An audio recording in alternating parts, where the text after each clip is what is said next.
Hello and welcome to a new series that I have decided to call Thursday Film Reviews, simply because Thursday is the day that films come out in Australia.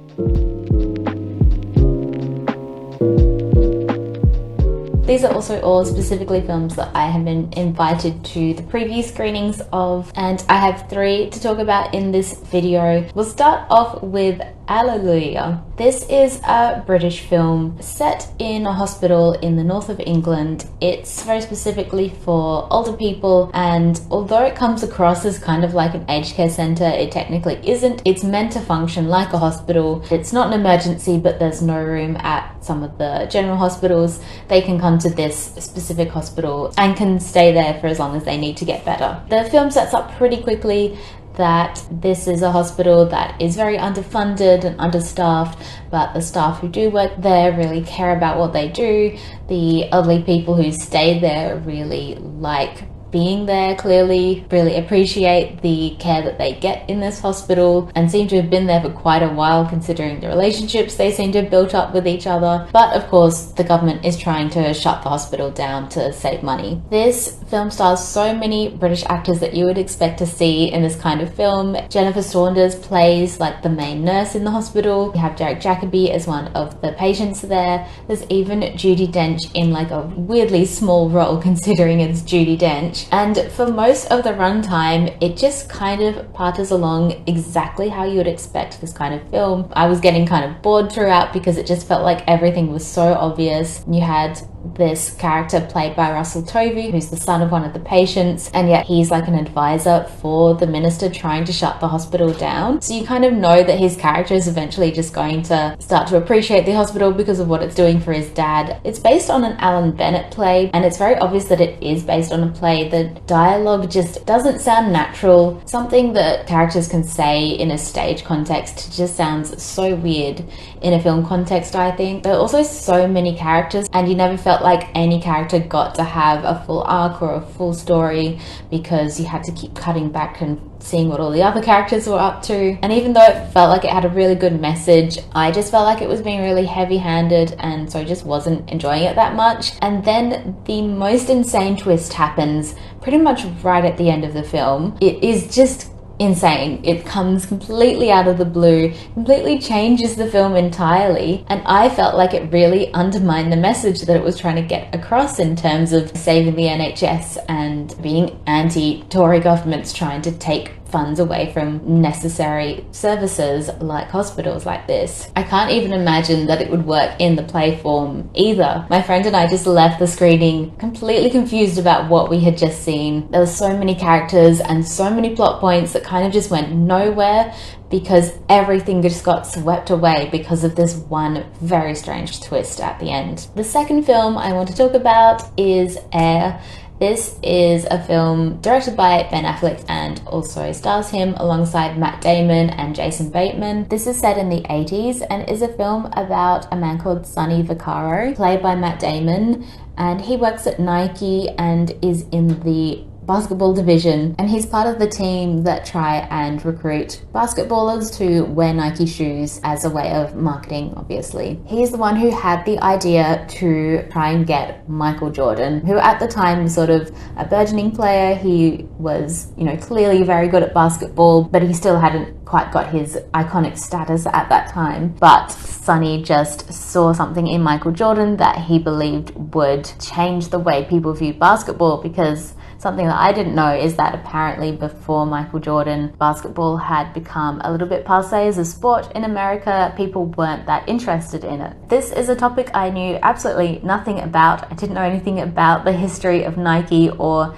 its biggest rivals at the time, which were Converse and Adidas, as the Americans say. We say Adidas in Australia. So at the time, Nike was actually a running shoe company, and the film's just kind of about how Nike made a point of difference by creating a shoe for Michael Jordan, which is the Air Jordan that we all know now. It's really interesting seeing the films that Ben Affleck and Matt Damon are making together. The last film, The Last Duel, which was directed by Ridley Scott, was just something you wouldn't expect them to make necessarily, going perhaps off what they have previously acted in before. So it's really nice to see where their actual tastes lie in terms of films when they have the choice of what they can produce and act in themselves. This is a film that could have easily been very dry and boring, but the acting really makes it much more enjoyable than it could have been otherwise. I really love Jason Bateman. My friend that I went with also really loves him, so that was kind of a bonus because he was doing his thing and doing it very well, so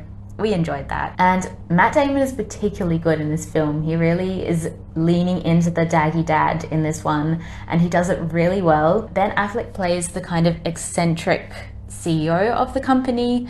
He replicates this famous photo of the Nike CEO where he's got his feet on the desk with no shoes on. I don't think Ben Affleck himself is eccentric enough to play eccentric. Unfortunately, it came across as weird more than eccentric. It didn't come across as well as I think it could have in a different actor's shoes, ironically. His direction was quite interesting. There were points where I felt like the camera decisions were distracting from the story and the acting, but for the most part it was kind of innovative. Hello, Editing Lucy here. I completely forgot to mention that Viola Davis plays Michael Jordan's mum in this film, and she only has quite a small part relatively, but she is incredible in the few scenes that she has. It's actually quite incredible how much of an impact she has on the story for only being in it for a short time. I really should start writing out what I'm going to say in these videos because I inevitably always forget something. I really liked the set design. It felt very immersive in the period. It was just really fun. It was really funny. The script was well written. I know people say it's like a movie that doesn't get made anymore very often,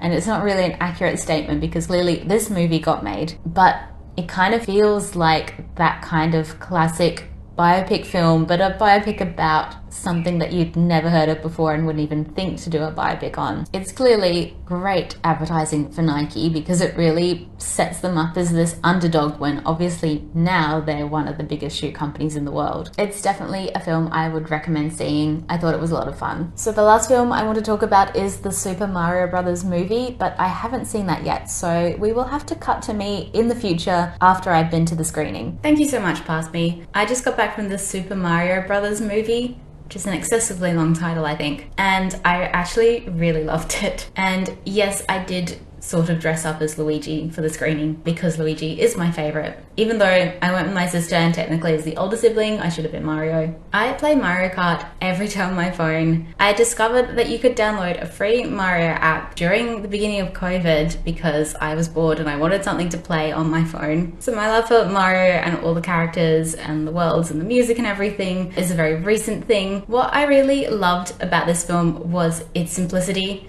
So all you really need to know about the plot is that Mario and Luigi are plumbers in New York. They discover this magic pipe when they're down in the sewers, and when they get swept up in this magic pipe they get separated, and so of course Mario has to go on a journey to find his brother and on the way help Princess Peach stop Bowser from attacking the Mushroom Kingdom. I think what is so lovely about this film is that it really is a film for kids. They didn't try and be cynical like a lot of kids animated films. It's the most sort of innocent and sweet and simplistic story and ideas you could possibly get out of these characters, but in a really nice way. It felt like the creators knew that they were creating within such a rich world visually in terms of how many characters there are and worlds and sets that they would be able to work with. It feels like they realized that they did not need to overcomplicate the story because that would be enough to keep your attention,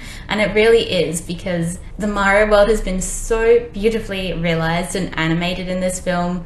I mean, Illumination, regardless of the quality of like their films in recent years, they always look stunning. Everything, it just feels so tangible and beautifully designed and thought out, and the way things move feels so natural to these creatures that exist in this world. And they didn't mess around with the designs either. They kept very true to the game while also sort of amping them up, I feel, for being in a film. In terms of the voice acting, I actually thought everyone was pretty decent. Jack Black kind of stole the show as Bowser. I thought everyone was doing a perfectly good job. It was really funny hearing Seth Rogen's laugh come out of Donkey Kong. I think Chris Pratt and Charlie Day were trying to do sort of New York accents, but sort of not really either. I'm also just such a sucker for cute animated things, so the mushrooms were so adorable. I love the Shy Guys. I don't know why, the little meow noises they make are just so cute. Even the bad guys in this film are adorable. There's a strange blue flame character that apparently is in one of the games we looked up after the film. That was quite funny. I think a lot of kids animated films have this tendency to put really modern references in, and I'm really glad that this didn't do that at all. The only sort of references in terms of dating it in any way is that it used 80s music throughout the film, presumably simply because the game was created in the 80s. But aside from that, it felt like they were really attempting to make something quite timeless and just a real homage to the game itself. There were scenes which were animated like a platformer game. They of course drive carts on the Rainbow Road at one point. I liked the way it wasn't really trying to reach any kind of broader audience in a way. This is really a film that I think you could only enjoy if you are already a fan of the game.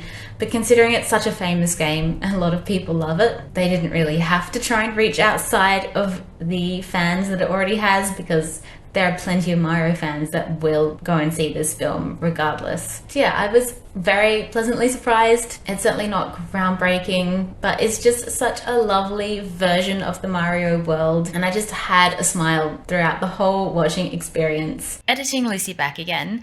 I completely forgot to mention, and I'm going to give myself the excuse that I filmed this part of the video very late at night, but one of the main reasons why I really enjoyed this film is because the central emotional storyline at the heart of the movie is about the love that Mario and Luigi have for each other as brothers.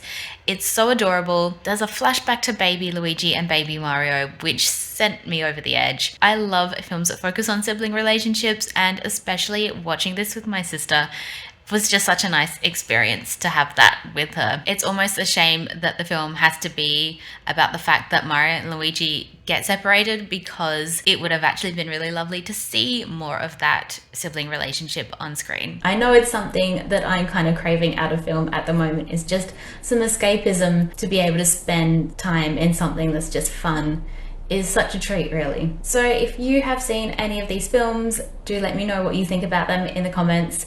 Thank you so much for watching, and I will see you in my next video. Bye!